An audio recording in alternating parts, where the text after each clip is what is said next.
gosh, dude. Wow, look at that, man. A veteran fighter pilot surprised by an object outside his cockpit window. There's a whole fleet of them. Look on the ASA. My gosh. They're all going against the wind. The wind's 120 knots to the west. Look at that thing, dude. This video is from a U.S. military training mission off the coast of Jacksonville, Florida in 2015. The object is a UFO, and American military pilots have seen so many of them in recent years that the Navy tonight tells CNN it's briefed members of Congress this week on what it calls threats to the safety and security of our aviators. The Navy won't comment on what it told members of Congress. Senate Intelligence Committee Vice Chair Mark Warner is one member who got a classified briefing.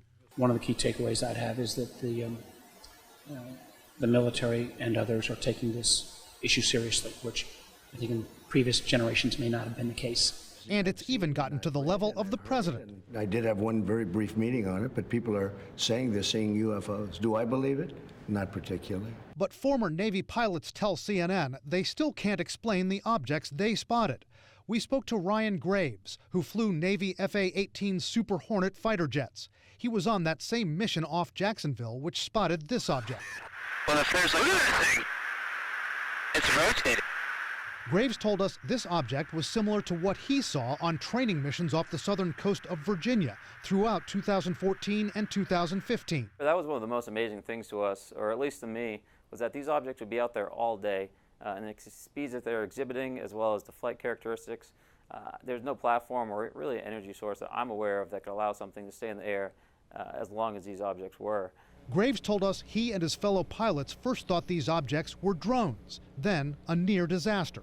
Someone accidentally had one of the objects flying between his aircraft at very close range and gained visual, realized it was very unlikely that it was a U.S. drone program.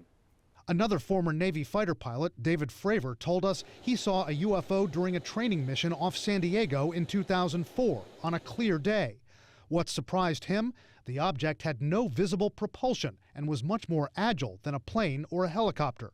This was extremely abrupt, like a ping pong ball bouncing off a wall. It would hit and go the other way and change directions at will. Skeptics say these objects could simply be military hardware being tested on classified missions, unbeknownst to the pilots who spotted them. It's probably one part of the military not telling the other part of the military what they're up to, for a good reason. Still, Graves is happy that the Navy has a newly upgraded process for pilots to report these sightings. If these things are operating in airspace, the smallest amount of damage they could do is potentially take out a couple of lives in an aircraft, and I think that alone is worth the investigation.